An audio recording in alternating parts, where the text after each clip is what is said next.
G'day guys, and welcome to a little bit different video this time. We are on the banks doing a bit of bait fishing. So we're going to run through some techniques, the setup, and where we fish for chasing both golden perch and trout land-based in lakes. Now the reason we're mixing trout and yellas, you might think it's odd, is because we're in a really unique system here which has both really good populations of trout, yellas, it even has cod and redfin as well. So we could come across any of those species, but the techniques for trout and the techniques for yellow kind of almost overlap when it comes to bait fishing. Your rigs are very similar. Your bait, there's a couple of different variations in your bait. We'll run through them, and maybe your bank styles. So what we're gonna do is we're gonna spend an hour on this bank here, which is suited to golden perch. Then we're gonna spend an hour on a bank that is suited to trout. See what happens. We may catch fish, we may not, but this video is more about the techniques and the tactics. We've got Dan and his two young blokes, Dylan and Henry, with us. We should have a bit of fun. If we can catch one fish, it'll be great, but we're gonna run through more the tips, the techniques, and how we actually set stuff up, where we cast our rod, how it all works, have a bit of fun with the kids. So first of all, let's go rig a rod suited for trout. So we'll jump up here, grab the hooks and sinkers and get stuck into it. So we're gonna run through this rig. I'm gonna set mine up for trout, but the rig is pretty much the same. There's about 3 variations you can use. Basically, when we're fishing off the bank, we wanna use a running sinker rig, which means a running sinker to a swivel or some kind of stopper, and then our bait will sit there and just sit naturally. The fish can pick it up without feeling any weight.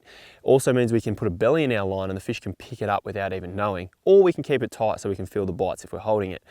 The other variation is to put a sinker on the bottom and have hooks above. Now that is more for vertical fishing when we're fishing from a boat. So I'll leave a link to a video below where Hocko and I chased yellas at Lake Nillakuti.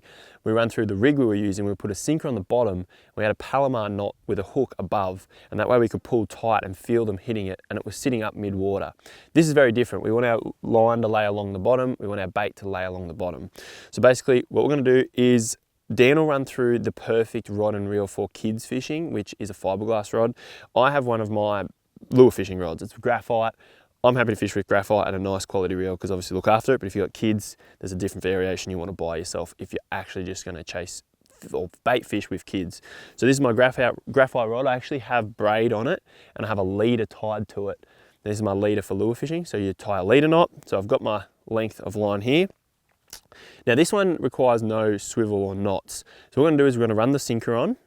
If you can't quite follow along with this, there will be videos in the rigs and knots library where we do it back at home on like a table where it's nice and in focus. Obviously it's a bit hard out here. I'm using really light line, but I'm gonna show you the principles. This here was, like I said, my rod with a leader knot, so I already have my leader on here. The leader, I'm running 6 pound here for trout, 4 or 6 pound. 6 pounds probably best with kids for trout. Don't run any heavier than 6 because trout will see it. So I've run on my sinker. I'll put all the sizes and everything we're using on down below in a little caption.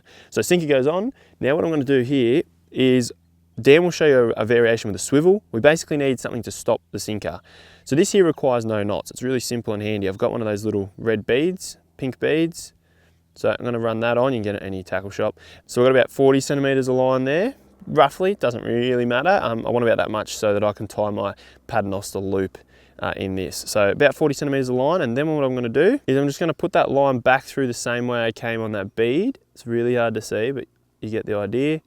Put it back through the same way, pull it down like so, and then do the same thing again. And if you do it twice, it pretty well locks it. It will slide a little bit, and you can actually slide it to adjust it, but it is very tight. So that should hold on there with the bead, and the sinker runs down onto the bead.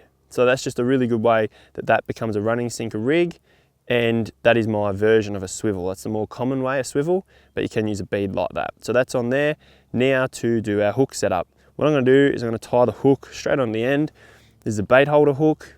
Probably the perfect size for the yellas, but we are chasing both today, but still not too bad for trout at all. Probably go a size smaller for trout. And like I said, we'll put the sizes up on the screen for you that we would use for yellas and also for trout. If we are chasing yellas though, I do recommend using a circle hook. A small circle hook is ideal for your yellas because it'll hook them in the corner of the jaw rather than gut hooking them. The trout we're going to keep today, so the bait holder works really well, especially with worms. Just going to tie that on using a blood knot. So now you can see there, I have a sinker, I have a bead, and I have 40 centimeters of line to that hook. You can run it like that. If your kids get snagged all the time, go for it. Yellas, I would run it like that. Dan will run through his rig in a minute, but for trout, I want to put 2 baits on. I want to put worms on and a bit of power bait. So what I'm going to do is there's 2 ways here that you can attach a hook in this section here. You can use a paternoster loop, or you can use a Palomar knot. To do a Palomar knot, you have to put this hook on first, but in the Rigs and Knots library, we'll have a video on the Palomar knot.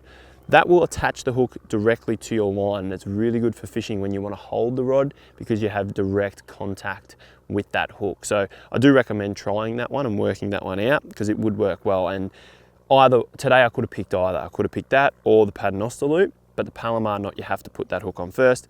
I'm going to do a paternoster loop, and to do it, we're just going to put it randomly somewhere here. And to do it, there is a more detailed video in the Rigs and Knots library, but you basically create the loop. We do the twists. If you're not sure about the bait you're using or the fish you're chasing, then this loop's probably better because you can actually loop the hook on and off and change sizes if you wish. So if you're missing bites, you can quickly change sizes. I used to use this all the time with carp when I was a kid. Make sure you lubricate all your knots, and there's the loop there. That's actually shortened our line. That's why I wanted 40 centimeters, because that ends up at about 30 centimeters now. All I'm gonna do is loop on my hook. All you do is pinch that loop, which is very hard for you guys to see, but that's okay, because like I said, there is that video. Loop that over, and we are good to go. So the basic principles is you just wanna make sure you run a running sinker rig, because that now the fish can pick that up without it feeling it, and that way they're not gonna drop the hook, they're gonna actually eat the bait. Like I said, for yellas, use a circle hook. For trout, you can use anything. If you want to release them, circle hook helps, but trout, sometimes you really need to strike. So a bait holder hook like that is ideal. Now let's hit the water, put some bait on, and then we'll run through a different rigging setup with Dan, but we'll get this in the water so we can have a chance of a fish. So let's get stuck into it. So here's my bucket of worms. Dug them up yesterday at home in the garden. Luckily it's been wet, so there's so much rain. Doesn't matter which hook, I'm gonna put worms on the bottom one now. A little tip is fill it up. Fill it right up, because the lakes, like this lake we're in here now, comes up and down, so there'll be worms everywhere. So instead of them slowly picking up a worm here and there, they'll come straight over to this if they're in the area, because it's worth grabbing. So we've got stacks of worms, so we're not going to run out. I'm going to pin them on like twice, so you don't want them to be too clouded, you sort of want them to be wriggly. So you don't want to pin them once because they'll just fall off, so I'm going to pin once. That last one I might do once actually, so it hangs like that. So I've got a couple that bulk it up and then a couple more that hang it. That's good, there's about 4 or 5 worms on there. That looks really good. So perfect for trout, perfect for yellas. Now on this other hook here, I'm gonna grab some power bait. You can get dough power bait, you can get nuggets. All sorts of different colors. You can see this dough here's got pink in it. It's actually an aniseed. So I'm gonna grab a bunch of dough. The dough actually lasts a lot longer because you've got more of it, but the nuggets are good too. With the nuggets or the dough, because it's so soft, you can see how malleable it is, you actually want to break the rule of showing the hook point. So I'm going to mold that around the hook, and with nuggets, put 2 on and cover the hook point, because it's so soft, especially when it gets wet, it will hook the fish anyway. With our worms though, or our yabbies for our yellas, you want to expose your hook point, so that way they get hooked. If you bury that hook point on a yabby, you'll never hook up to the fish. So you see the line, excuse the line everywhere. We've got the worms, we've got our power bait ready to go. So let's chuck that in. So we've got standing trees out here. Remember I said we're actually chasing yellas on this bank. Dan's gonna run through a worm and yabby setup for the yellas, but I just wanted to show you the power bait trout setup anyway, because there will be trout getting along this edge as well. So I'm just gonna lob that out near those sticks. In terms of where we're fishing, how we're fishing, we're gonna get all the bait rods in first, and then I'll sit down and run you through that. But basically that is out there, not all that far. I'm gonna leave a belly in that line and leave the drag not too tight in case it grabs it while we're sort of flicking a lure off the bank, or the boys are running up in the hills and playing with sticks or whatever. But you can see we've got a belly there. Fish will pick that up, won't know that it has the bait, and we'll be on. So that's set up perfect there. Let's jump over with Dan and Henry and rig up a bait rod for yellas. So it's pretty simple. It's just a 10 to 12 pound mono all the way. It just makes it a hell of a lot easier when you're out with the kids. There's no leader knots or anything like that. So a 10 to 12 mono line sort of covers everything pretty well when you're out here bait fishing for yellas and for trout. So we'll look at the rig. We're going to go with a pretty basic setup on this one.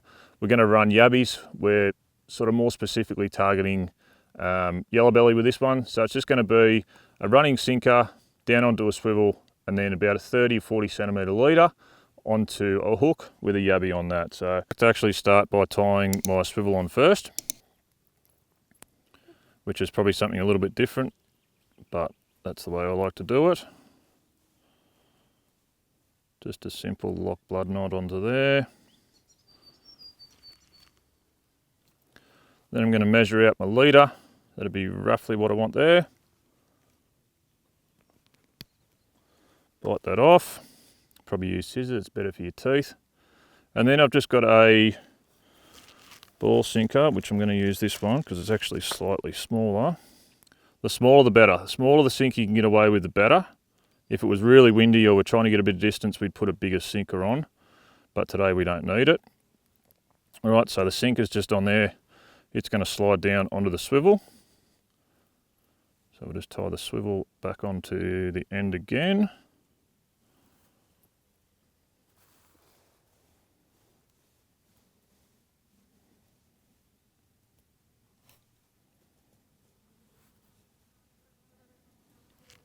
Lubricate it. Rightio. See that?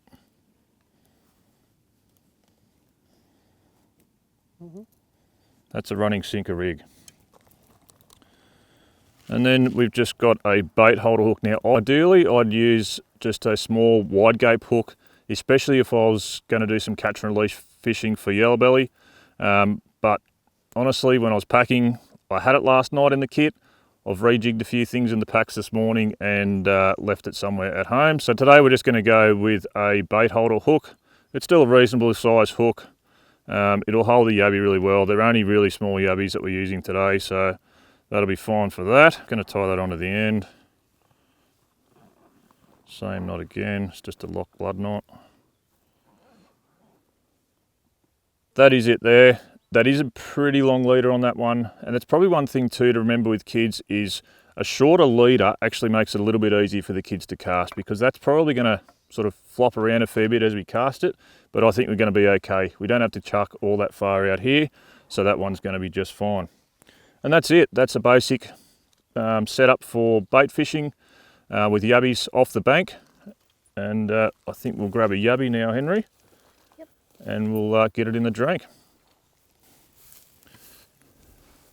Thanks, mate. There's one sitting on top of the grass right there.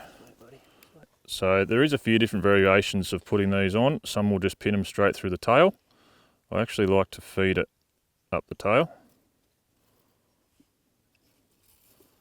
All right, he's going to sit on top of that hook. Now I know that looks back to front, but that'll actually stop that yabby from burying into the dirt too much, getting into holes or under logs. The other way, and probably the more common way, is actually pin it right in the tip of the tail and the underside there. And sit him on there like that. That's probably the best way to rig them, to be honest. It's a pretty natural way to do it. And being a yabby of that size, we're not going to have too much trouble with him burying in the ground, so we're going to keep him alive, and we're just going to keep a bit of an eye on it, and you know, maybe just pull him out of the dirt every now and then to make sure he's not burying in a hole. But it is time to get that bait in the water. What do you reckon, Hen? Yep. Righto, let's get this bait in the water. We're not going to go too far. We're just going to lob him just out there. There's some nice sort of sticks out there. Let him sink to the bottom. Into the rod holder. And that's going to be about it. We'll take a little bit of slack out of it. Check our drags nice and loose. Tight enough to set a hook, but not that tight that it's going to flog it out of the rod holder. That's it. We wait.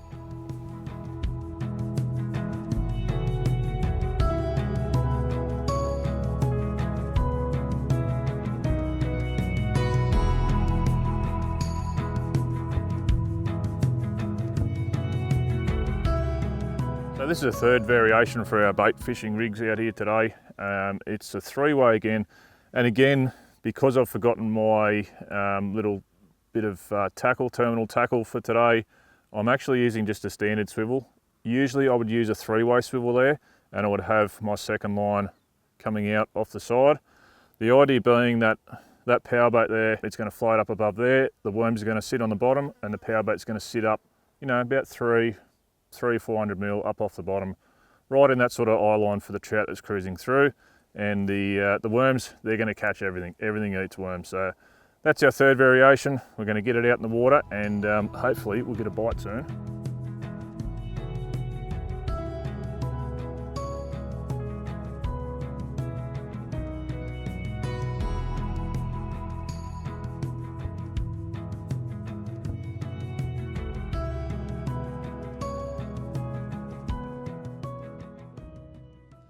So here's this nice little brown trout. Well, he's actually a really nice size brown actually. And I was actually just, I'll give you a look there. I picked the spin rod up because it does pay to have a bit of a spin while you're waiting for the baits to get eaten. We've had a couple of nibbles this morning, but the bait really just hasn't really sort of happened for us today. So I just picked the spin rod up. I walked over into a little gully there and picked up that nice fish there. So I'm glad you're here sometimes. Yep, fish on. Yep. So yeah, that was a good morning, mate, wasn't it? Yeah. Yeah, nice and simple out here with the bait. Yeah. The breeze has picked up a little bit now, which is probably what spurred me on to actually pick a spin rod up and have a bit of a cast, because these guys are probably likely to get up and start feeding a bit higher. But yeah, that's sort of bait fishing techniques and rigs, and yeah, we'll get this fish sorted out.